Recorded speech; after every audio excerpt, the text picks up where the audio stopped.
Salut à tous, et pour ce nouvel épisode de Coup de projecteur, je vais vous parler d'un film où j'ai suivi les coulisses du début jusqu'à la fin, et comme vous l'avez deviné par le titre de la vidéo, je vais vous parler de Justice League. Et aussi, vous aurez mon avis sur le film de Zack Snyder.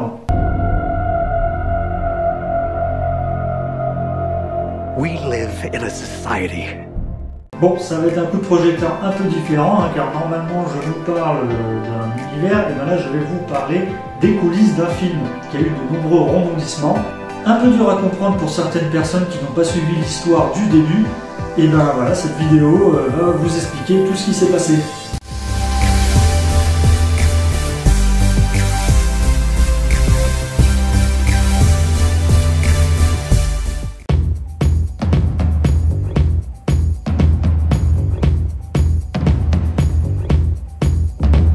Commençons par le début. DC est un peu en retard, même très en retard par rapport à Marvel, donc ils essayent de se rattraper. Pour cela, la Warner va faire confiance à un réal qui a une bonne vision pour l'univers DC et qui, rappelons-le, est l'un de mes réalisateurs préférés, le fameux Zack Snyder. Pour moi, c'est un très bon metteur en scène et qui a une patte artistique de fou.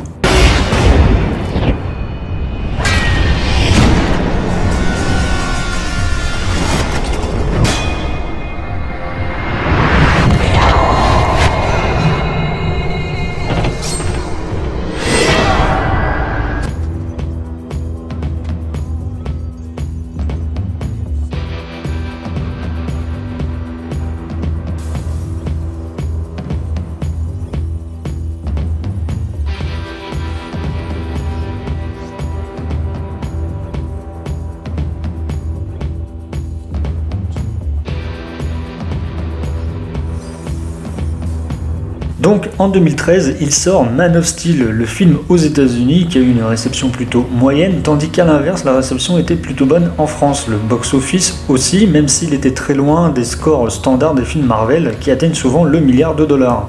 Donc une suite est envisagée et c'est là que sort Batman vs Superman, l'aube de la justice en 2016, qui est la suite directe de Man of Steel, et c'est là que les problèmes commencent. Le film a partagé beaucoup de personnes aux États-Unis, les avis du public et de la presse cassent le film. Il a même une note en dessous de la moyenne, beaucoup trouvent le film trop sombre et la fameuse scène Martha fait débat.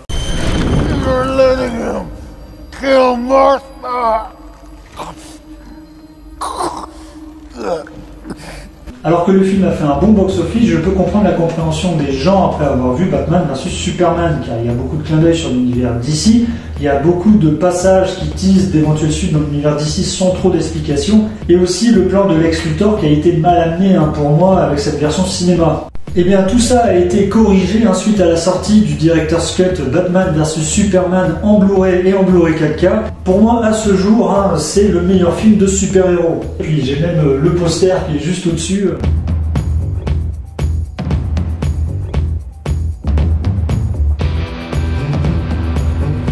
Donc là maintenant, les choses sérieuses commencent.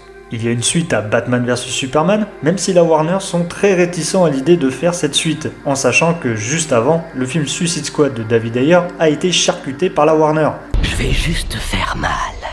Super mal. Suite aux avis négatifs de Batman vs Superman, où le public a trouvé l'histoire trop sombre, avec pas beaucoup d'humour.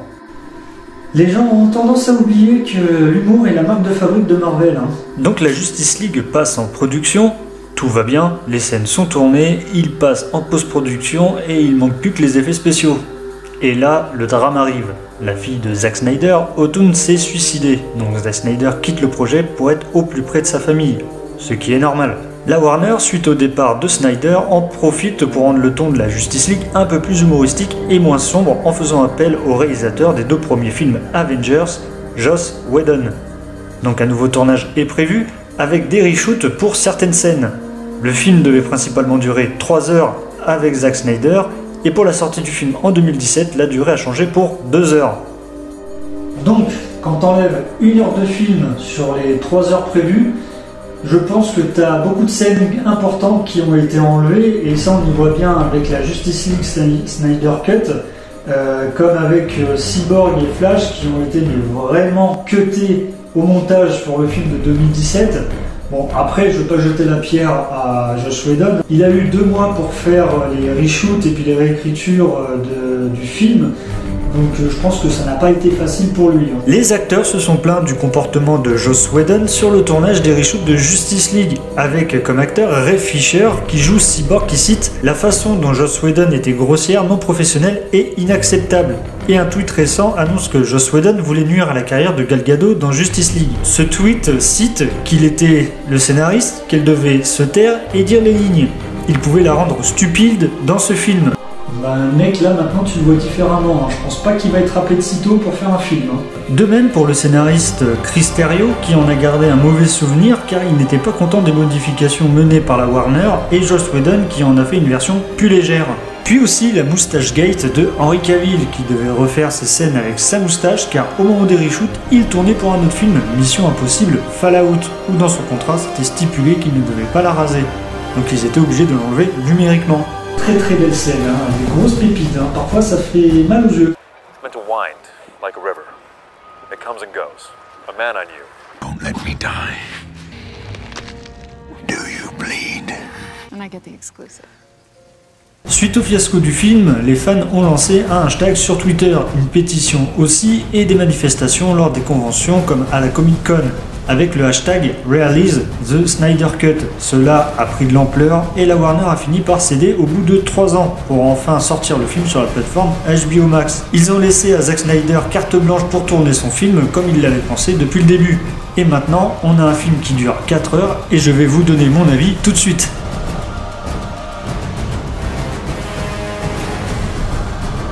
Donc on voit bien que ce Justice League a été un fiasco en coulisses jusqu'à la sortie de son film en 2017. La Warner a pris de mauvaises décisions et cela leur a coûté cher, hein. Ils avaient de quoi faire en plus avec la vision de Snyder qui lui avait vraiment pensé à tout dans cet univers jusqu'au moindre détail.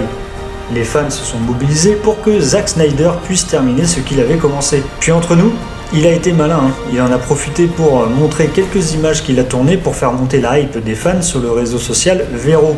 À croire qu'il est le seul à utiliser cette application, hein. Puis on sait tous qu'à la fin, la Warner a cédé. Donc, mon avis sur ce Snyder Cut, eh bien j'ai pris une grosse claque, hein. C'est vraiment le film qu'on m'a enlevé en 2017 et que j'aurais aimé voir. Car je suis un gros fan de DC, un gros fan de Justice League et aussi un gros fan du réalisateur. La force de Zack Snyder est d'arriver à rendre ses personnages iconiques.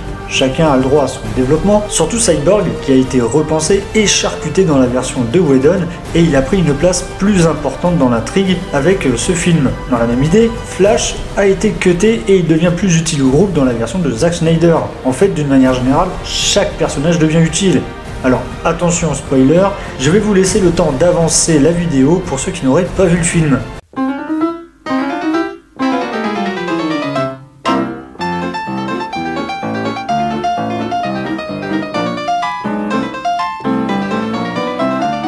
À l'image de cette scène finale où Flash remonte le temps pour en quelque sorte sauver le monde.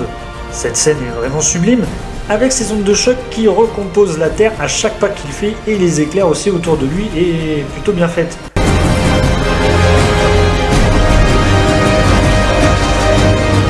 Pour continuer, Wonder Woman, qui là, contrairement à la version de 2017, est bien plus badass.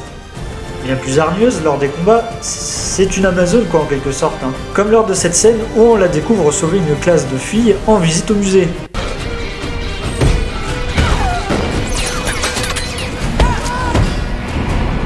Et là, cette scène finale où elle tranche la tête de Steppenwolf.